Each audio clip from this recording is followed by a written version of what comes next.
विषय हम बात करते हैं। जैसा मैंने कहा था कि मिश्रण में विषमांगी को ही समझा जाता है और अन्य जो भाग है उसे हम क्या कहते हैं, विलयन कहते हैं।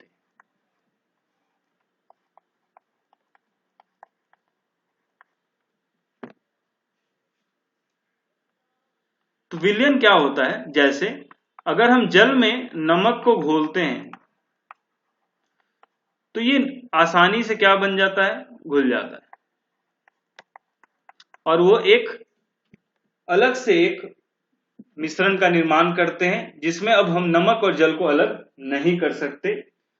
तो इस प्रकार के जो स्थिति उत्पन्न होती है और इस प्रकार के पदार्थ को हम लोग क्या कहते हैं, विलयन कहते हैं। और याद रखेंगे, घुल जाने के बाद इसका एक अणु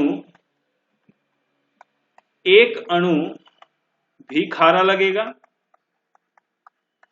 आप जैसे टेस्ट करते हो कोई चीज को तो हल्का सा उंगली टच करके करते हो तो खारा लगता है, उसी तरह जल नमक का पूरा पानी भी पियोगे तो भी खारा लगेगा। इसका मतलब है इसका हर एक अणु क्या हो चुका है, अब जल नमक का घोल हो गया है। इस प्रकार के चीजों को हम लोग क्या बोलते हैं, विलयन कहते हैं। तो विलयन की एक परिभाषा लिख लेते हैं कि दो या दो से अधिक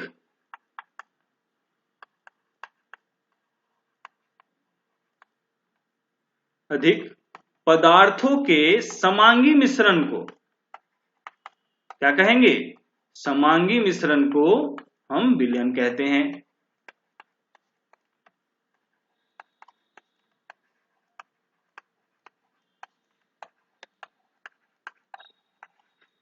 ठीक है, तो दो या दो से अधिक पदार्थों के समांगी मिश्रण को हम क्या कहते हैं, विलयन कहते हैं या कहलाता है।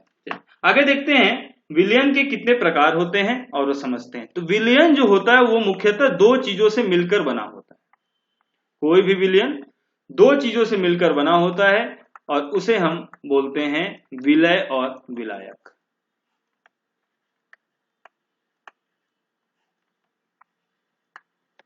दो चीजों से बना होता है, मुख्यतः विलय की मात्रा कम होती है और विलायक की मात्रा अधिक होती है। जैसे पानी और चीनी का अगर घोल बनाते हैं तो पानी की मात्रा अधिक है और इसमें हम किस चीज को मिला रहे हैं, चीनी को मिला रहे हैं। तो चीनी यहां पर हो गया विलय और विलायक हो गया हमारा क्या, पानी।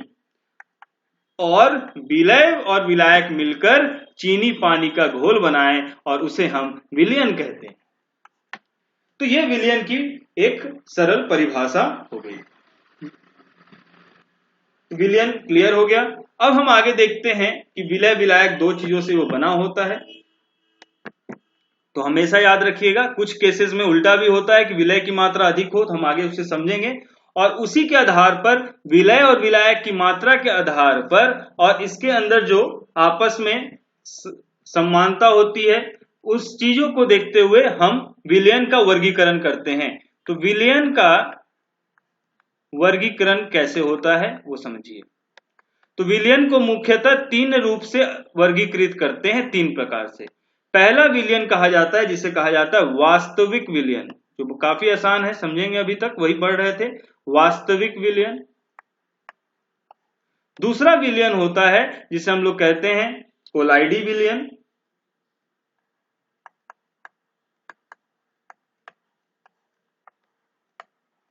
और तीसरा विलयन होता है जिसे हम लोग कहते हैं समांगी विलयन या उसको हम लोग बोलते हैं निलंबन। तो पहले मैं थोड़ा थोड़ा समझा देता हूं, फिर आगे हम एक एक करके उसे अच्छे से पढ़ेंगे। तो वास्तविक विलयन कुछ नहीं बल्कि क्या है, ये वास्तविक विलयन का मतलब होता है कि यह एक समांगी मिश्रण होते हैं और यहां पर जो विलय तथा विलायक की जो व्यास होगी, डायमीटर होगा, आकार होगा, इनकी जो व्यास होगी वो लगभग समान होगा, एक समान के होंगे, जिसके कारण ये आपस में पूर्ण रूप से क्या होते हैं, घुल जाते हैं। और इनका व्यास लगभग 1 × 10⁻⁻7 से 1 × 10⁻8 सेंटीमीटर होता है। ठीक है, तो वास्तविक विलयन में विलय और विलायक का व्यास समान होता है। आगे देखते हैं, जब हम बात करेंगे कोलाइडी विलयन की, तो यह एक विषमांगी मिश्रण है और इसमें विलय पदार्थों का कलन का व्यास यहां पर विलय का व्यास 10⁻⁻5 से 10⁻⁻7 होता है और विलायक का व्यास 10⁻⁻8 होता है। ठीक है, तो विलायक छोटा है इसके कण और विलय की ज्यादा अंतर है, ज्यादा अंतर नहीं है लेकिन फिर भी अंतर है। निलंबन की बात करेंगे तो निलंबन में विलय की आकार जो होती है, व्यास होती है, वो बहुत बड़ी होती है और इसे आसानी से नग्न आंखों से देखा जा सकता है। 10⁻³ से 10⁻⁵ सेंटीमीटर होती है विलय की। ठीक है, और इसके कंपैरिजन विलायक जो होता है वो 10⁻⁸ सेंटीमीटर होता है। इसका मतलब क्या है कि वास्तविक विलयन में क्योंकि विलय और विलायक का व्यास समान होने के कारण हम इन दोनों में विभेद नहीं कर पा रहे थे और नॉर्मल आंखों से हम देख नहीं सकते और ना कि माइक्रोस्कोप से देख सकते।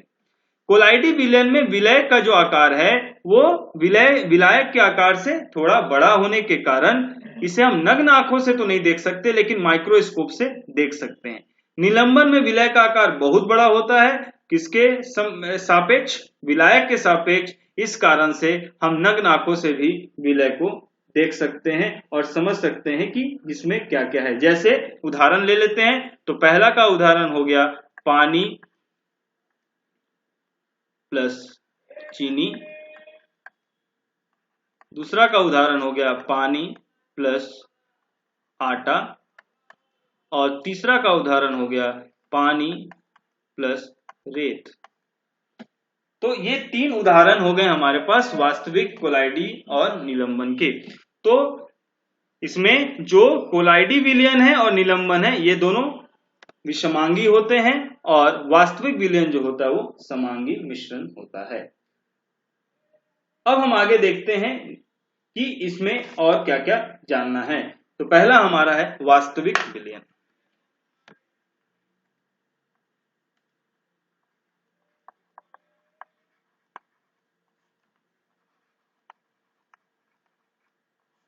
वास्तविक विलयन में हमने अभी देखा कि यहां पर विलय और विलायक दोनों का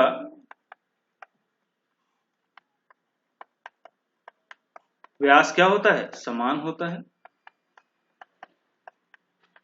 और कितना होता है? 10⁻⁻7 टू 10⁻⁸ सेंटीमीटर।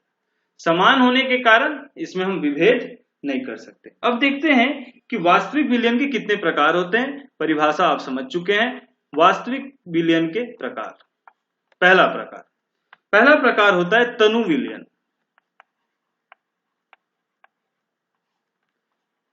तनु विलयन में हमारा जो विलय की मात्रा होती है काफी कम होती है, बहुत ही कम होती है, तथा विलायक जो होता है वो काफी अधिक होता है मात्रा। जैसे हम लोग अगर HCl का अम्ल लेते हैं तो HCl की मात्रा काफी कम होगी और इसमें हम मिलाते हैं पानी, तो लगभग 98% पानी होता है और 2% HCl होता है। तो इस प्रकार के अम्लों को हम लोग तनु अम्ल कहते हैं और ये ज्यादा हानि नहीं पहुंचाता है। ठीक है, अगला सांद्र विलयन, कंसंट्रेटेड सॉल्यूशन। तो इसमें जो विलय का मात्रा होता है वो काफी अधिक होता है, किसके सापेक्ष? विलायक के सापेक्ष इसकी मात्रा, विलायक की मात्रा कम होती है। जैसे H2SO4 को अगर हम 98% ले और रेस्ट क्या लें? पानी लें, तो इसे हम सांद्र सल्फ्यूरिक अम्ल कहेंगे।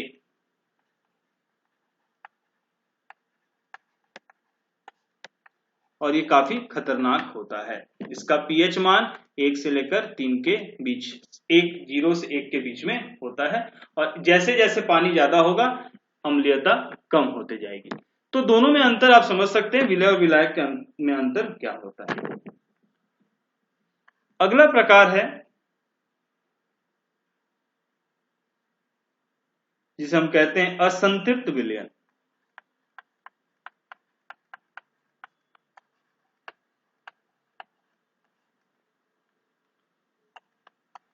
अनसैचुरेटेड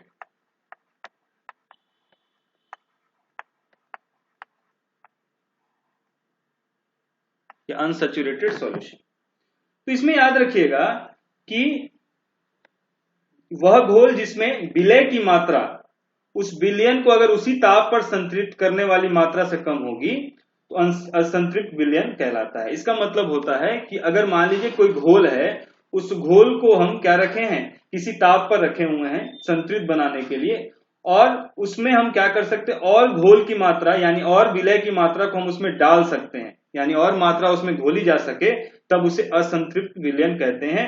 ठीक है, यानी कि निश्चित ताप पर किसी विलायक में विलय की और मात्रा घोली जा सके तब उसे असंतृप्त, इसे आप लिख भी सकते हैं, याद रखिए, निश्चित ताप पर, निश्चित ताप कहने का मतलब है कि उसमें ताप में कोई परिवर्तन नहीं होगा, पर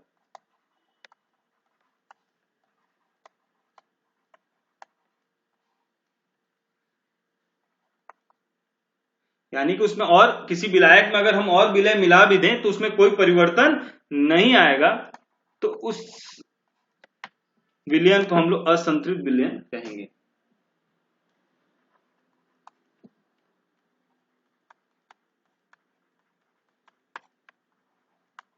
मिलाया जा सके।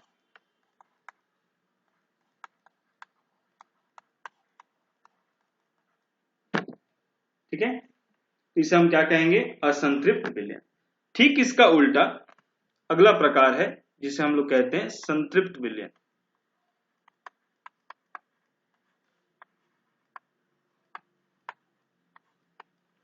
संतृप्त विलयन में याद रखिएगा कि विलायक का अगर निश्चित आयतन लेकर उसमें ठोस विलय की थोड़ी थोड़ी मात्रा अगर हम मिलाएं तो कुछ समय बाद ऐसा समय आता है जब अधिक विलय पदार्थ नहीं घुलता है बल्कि पात्र के नीचे बैठने लगता है। ठीक है, इसका मतलब है कि मान लीजिए कि ये एक सॉल्यूशन है, एक विलयन है, इसमें अगर हम कुछ विलय मिलाते हैं तो एक समय तक मिलाते रहते तो घुलते रहता है, लेकिन एक समय बाद एक ऐसा समय आएगा, ऐसा ताप आएगा जिस ताप के बाद अब ये विलय इसमें मिलेगा नहीं और ये नीचे जाकर क्या होगा, बैठने लगेगा। तो इस प्रकार के विलयन को क्या कहते हैं, संतृप्त विलयन। तो स्थिर ताप पर, ताप में परिवर्तन करने से काफी चीजें बदल जाती हैं, इसलिए हम पहला शब्द वही लिखते हैं, स्थिर ताप पर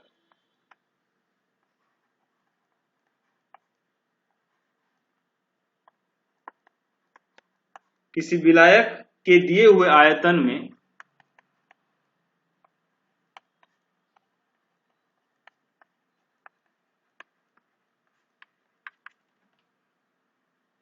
विलय की और मात्रा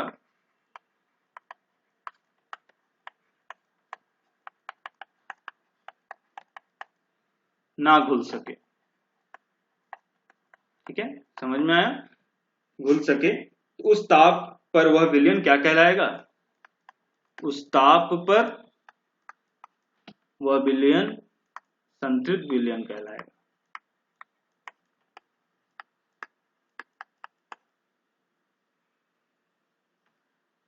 कहलाता। ठीक है, स्थिर ताप पर किसी विलायक में दिए गए आयतन में विलय की और मात्रा ना घुल सके, यानी अब वो घुलेगा नहीं, तो उस समय उस ताप पर ये जो विलयन होगा उस विलयन को हम क्या कहेंगे, संतृप्त विलयन कहेंगे। अब आगे बढ़ते हैं और हम देखते हैं कि इसमें क्या अपवाद हो सकता है और समझते हैं। जैसे अनबुझे चूने की पानी में अगर विलयता ताप बढ़ाने से कम होती है तो नौसदार की पानी में विलयता दाब बढ़ाने से भी कम होती है। तो इसी तरह हम चूना पानी का जो घोल देखते हैं तो कुछ समय तक वो चूना उसमें घुलता है, बाकी नीचे जाकर क्या होने लगता है, सेटल होने लगता है, नीचे देखते होगे जम जाता होगा। तो ये इसका उदाहरण, काफी अच्छा उदाहरण है। आगे देखते हैं और नेक्स्ट हमारा टॉपिक है कोलाइडी विलयन।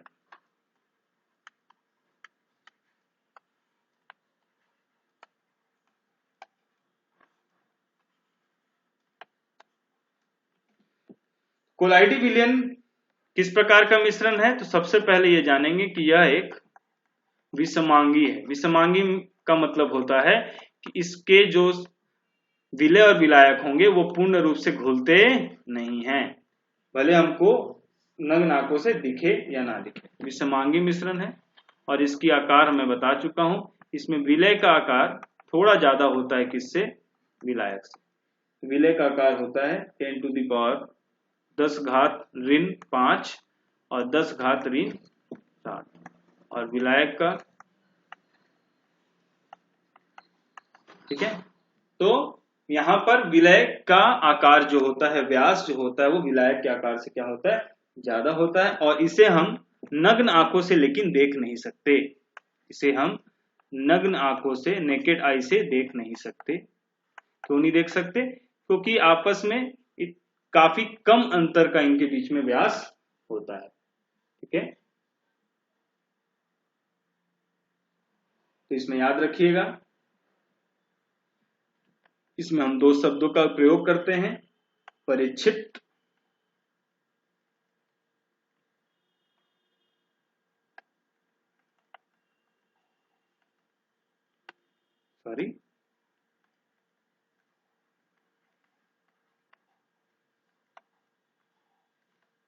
परिच्छित अवस्था, कोलाइडी में इस विलय को यही कहा जाता है, जिसे हम अंग्रेजी में कहते हैं डिस्पर्स्ड फेस। बहुत इंपॉर्टेंट है, पूछा जाता है किस चीज में कौन सा परिच्छित अवस्था है। और विलय को हम किसमें मिलाएंगे? विलायक को। तो इसे हम बोलते हैं परिक्षेपण माध्यम।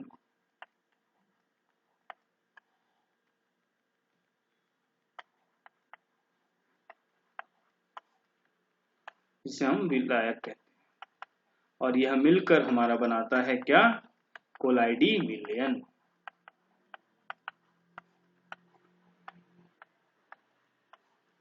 तो परिक्षिप्त अवस्था यानी कि जिसको मिलाया जाए, और ये किसमें मिला? परिक्षेपण माध्यम में। तो इसे हम लोग क्या बोलेंगे? कोलाइडी विलयन, ठीक है। इसका बहुत अच्छा उदाहरण है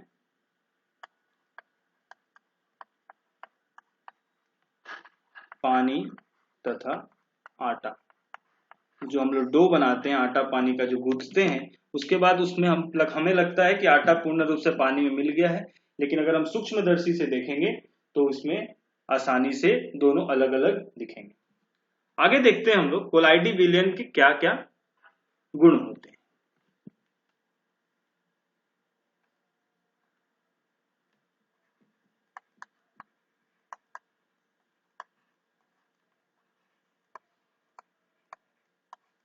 कोलाइडी विलयन के गुण, पहला गुण है विषमांगी प्रकृति। हम कह तो रहे हैं विषमांगी प्रकृति का मतलब क्या होता है कि हम आसानी से क्या कर सकते हैं? विलय और विलायक को देख सकते हैं, लेकिन हम इसे आसानी से नग्न आंखों से तो नहीं, बल्कि सूक्ष्मदर्शी से देख सकते हैं। इससे उच्च क्षमता वाले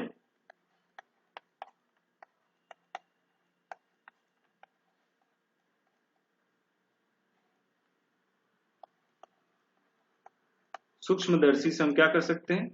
देख सकते हैं। किसे? विलय के कणों को, ठीक है। यानी आटा के जो कण होंगे उसे हम आसानी से किसमें देख सकते हैं? सूक्ष्मदर्शी से देख सकते हैं। ये पहली विशेषता होगी। दूसरी विशेषता है विलय के कणों का आकार। इसके बारे में हम लोग अभी चर्चा कर चुके हैं। वो 10 टू द पावर -6 से 10 टू द पावर -7, 10 घात ऋण 6 और 10 घात ऋण 7 सेंटीमीटर होता है। तीसरा, छानना। इसे हम आसानी से किसी फिल्टर पत्र द्वारा छान भी सकते हैं, ठीक है। फिल्टर पत्र द्वारा हम क्या कर सकते हैं? इसको छान सकते हैं, ठीक है। याद रखिएगा, किसके द्वारा? हम किसी फिल्टर पत्र से विलय को क्या कर सकते हैं, कण को निकाल सकते हैं, याद रखिएगा। चलिए आगे देखते हैं।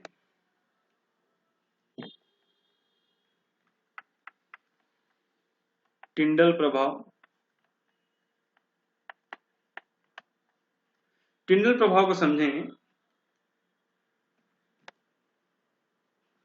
जिसको टिंडल साहब ने दिया था। जैसे मान लीजिए कि एक बीकर है, इसके अंदर हम सामान्य जल को रखें जिसमें कोई भी कण मौजूद नहीं है, डिस्टिल्ड वाटर कह सकते हैं, और यहां से ग्लास में हम लोग टॉर्च की लाइट पास करते हैं।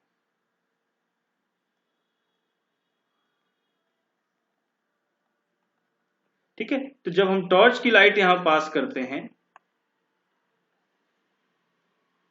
तो ये टॉर्च की लाइट देखेंगे तो यहां दिखता है और यहां दिखता है, लेकिन पानी के अंदर नहीं दिखता।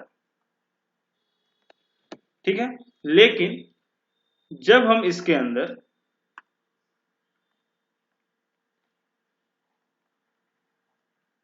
अंदर सफेद रंग का क्या डालते हैं, दूध डाल दिए, मान लीजिए हम यहां से क्या डाल दिए, दूध को अगर डाल देते हैं, यहां से हम अगर दूध को डाल दिए तो दूध डालने के पश्चात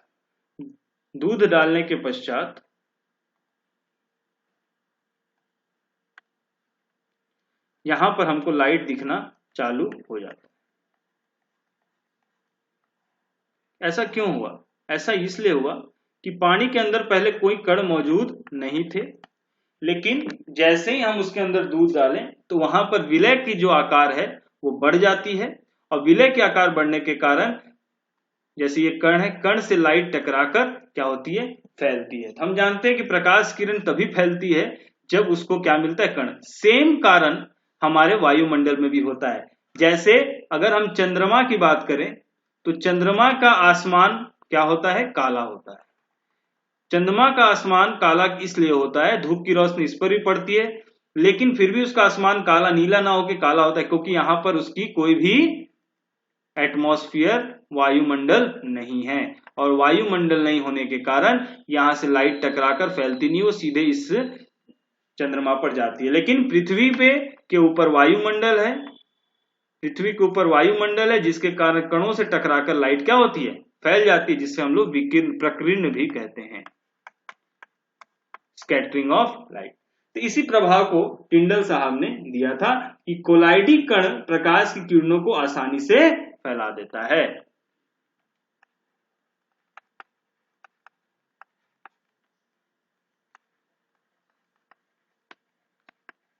प्रकाश को आसानी से फैला देता है।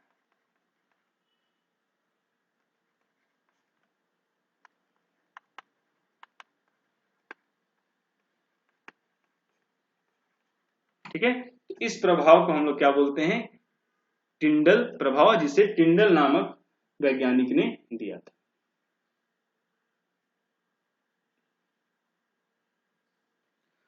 अगला विषय हमारा है जिसे हम लोग कहते हैं निलंबन। निलंबन भी एक प्रकार का सस्पेंशन, निलंबन भी एक प्रकार का विषमांगी मिश्रण है। विषमांगी का कहने का अर्थात यहाँ के जो विलय और विलायक हैं आसानी से देखे जा सकते। तो यहां पर अगर आकार की बात करें तो विलय का व्यास काफी बड़ा होता है और विलायक विलय के सापेक्ष काफी छोटा होता है। इसके कारण हम इसे नग्न आंखों से भी आसानी से देख सकते हैं, याद रखेंगे। इसका उदाहरण है रेत और जल का मिश्रण, कीचड़ युक्त जल, चौक या जल। ठीक है, रेत, जल, तेल, जल, कीचड़ प्लस जल, ऐसा नहीं है जली, लेकिन जल में आसानी से हमको समझ में आता है, अच्छा विलायक होता है, इस कारण से हम उसी में सारा उदाहरण दर्शाते हैं। चौक जो हम लोग यूज करते हैं और उसको अगर जल में जाएंगे तो भी वो अलग अलग दिखेगा। चलिए अब देखते हैं निलंबन के कुछ विशेषताएं।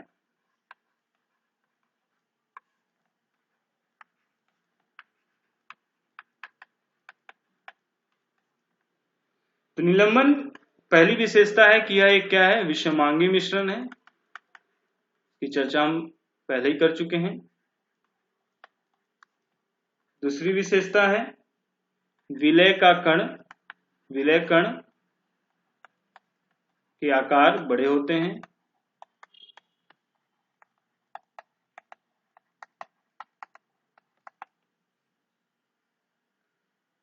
ठीक है, और इसे हम छान कर क्या कर सकते हैं, छान कर पृथक कर सकते हैं।